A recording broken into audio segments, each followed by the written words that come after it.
What's up, guys, and welcome back to another episode of the Realistic Crew. This is episode number 24, and as we see here, Awoniyi, the pace setter in the Premier League, he's projected to score 44 goals in this season. I don't think that will happen, but he has already got 20 league goals after his hat-trick at the Etihad. We did lose that game, continuing the inconsistent form, win-loss. But yeah, Awoniyi, pace setter, Salah player of the year. I mean, the guy's an absolute menace against us. He's played against us 3 times and he scored 3 braces. Before we head into any of today's games, we would offer some contracts as we are closing in January. Some of our players are running out of contracts. A few of them we will let go for free. Bolly will be retiring at the end of the season. He says here that he does want some game time though, so I will try and fit him in because he is retiring. Would like to give him some game time. We do give a new contract to Mangala. We give him a 2-year deal. And Jesse Lingard, even though he's the vet now, he's getting on. I've still been impressed with him, and I think he's a good player to have as a backup, or even sometimes a starting as well, as he has done with Vega out injured. He gets a 1-year deal. I did promise him an important role. I did want to make him a rotation, but I'm sure he'll have to do. Anyway, heading into the first game of the episode, it's Fulham at home. Fulham struggling in a relegation scrap currently. This game last season, you may remember it was kind of mad. Carlos Vinicius scored and then got sent off. Bit of a weird one, yeah, as we came back from behind to beat Fulham. 4 changes as we look to rest players before the Cup quarter-final against Everton. Lascelles and Bolly come in, so Bolly wanting that game time, we gave it to him here. Lascelles coming in as captain. Richards at left back and Farmer coming in at centre mid. First chance in the game, and it is that duo Williams and Awoniyi linking up again. The fullback finds his teammate Awoniyi, and I don't know if you saw the little touch from left to right to get him onto his right foot. Beautiful, as he just shows the form that he's in right now and the confidence he's feeling. The shot was well saved, but the Fulham keeper would not deny Awoniyi a second time. Johnson with a lofted ball over the top to the Nigerian, and he would get his 21st league goal of the season, converting. And then I did sub him off at halftime, brought on Everton Diaz. We've got that cup quarter final.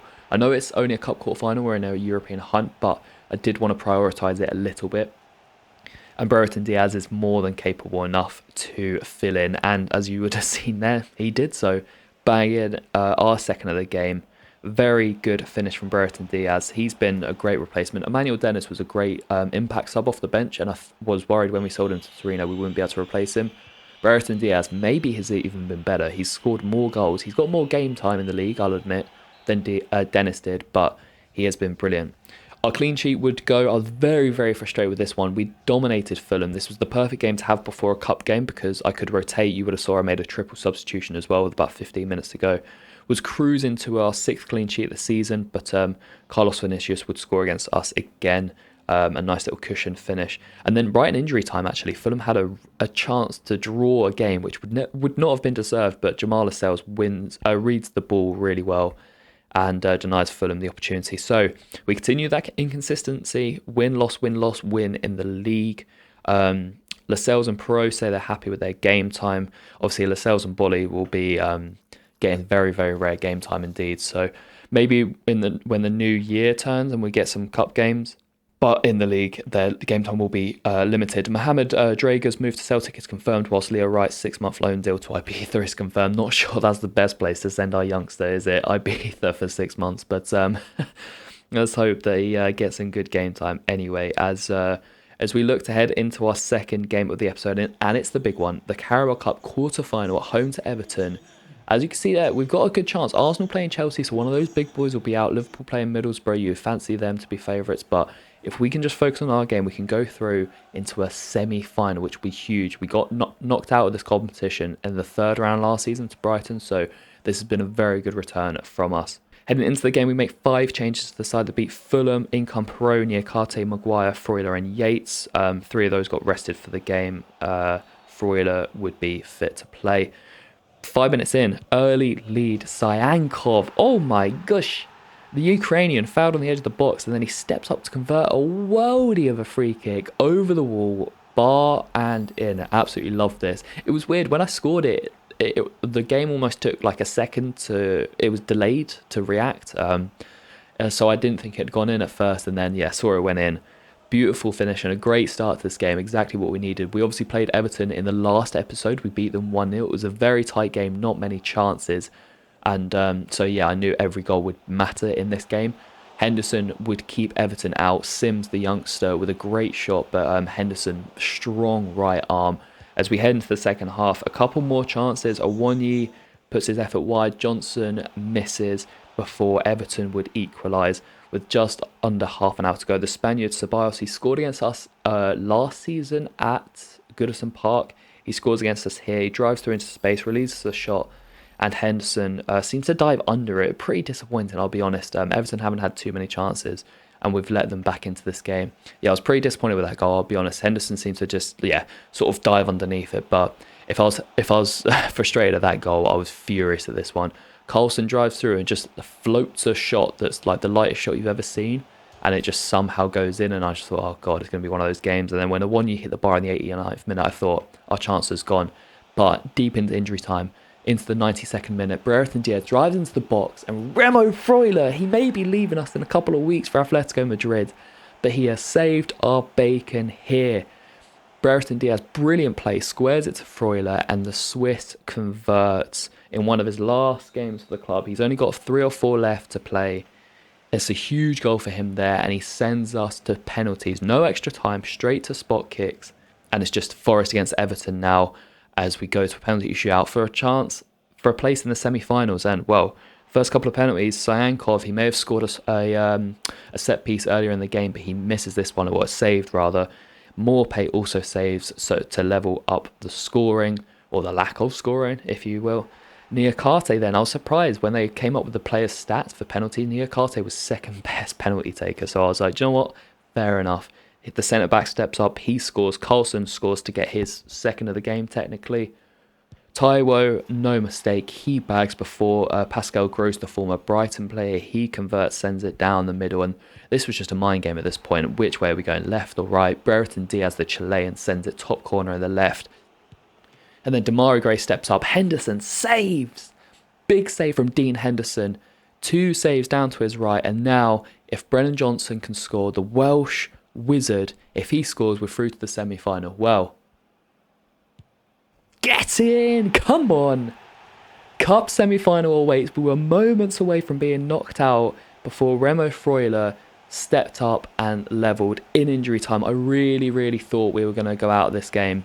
But Freuler with that last minute equaliser, and then we win on spot kicks. We missed our first with Syankov, but then we scored our next 4. And we send Everton packing. 2 times we've beaten them at home in the last few weeks.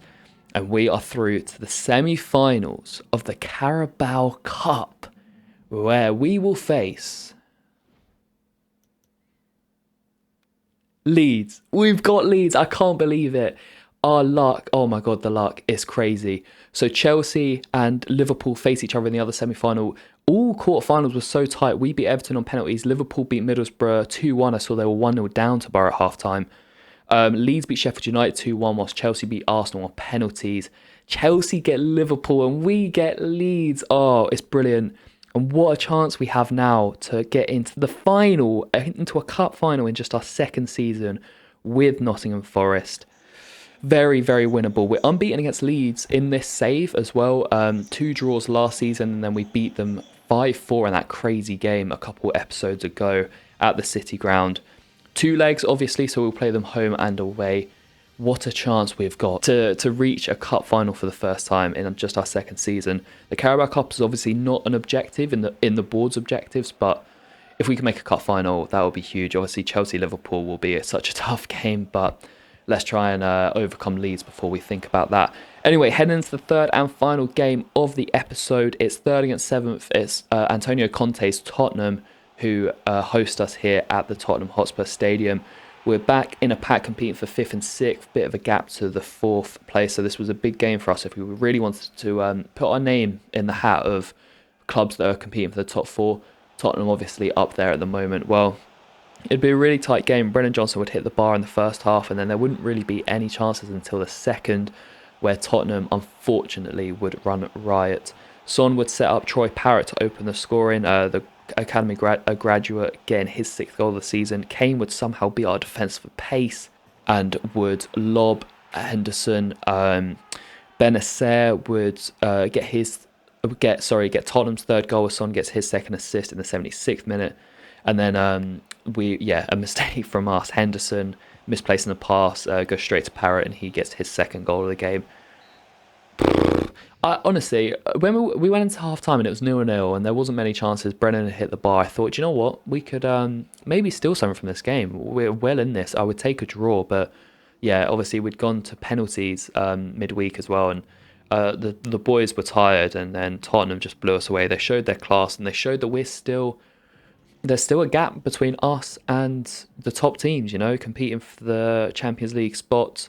They would score 4 goals in 16 minutes to blow us away and give their side a 4-0 win in their hunt for the league title. We're still in 7th, but there's a bit of a gap now, 5 points between us and Chelsea in 4th. More goals leaked, which is the main concern for me, and then we continue that inconsistent form. Win, loss, win, loss, win, loss, our last 6 games in the league. But yeah, we're clearly still a step away from that top group. We're obviously not aiming for Champions League this season. We just want any sort of European football next year. But we just need to find our consistency. That is it. But that'll be it for today's episode 24. We secured our place into the Carabao Cup semi-finals. We'll face Leeds. That game will be coming up. The first leg will be coming up in the next episode. But that'll be it for today's episode, guys. I hope you enjoyed it. If you did, drop it a like, and I'll catch you in episode 25 very soon.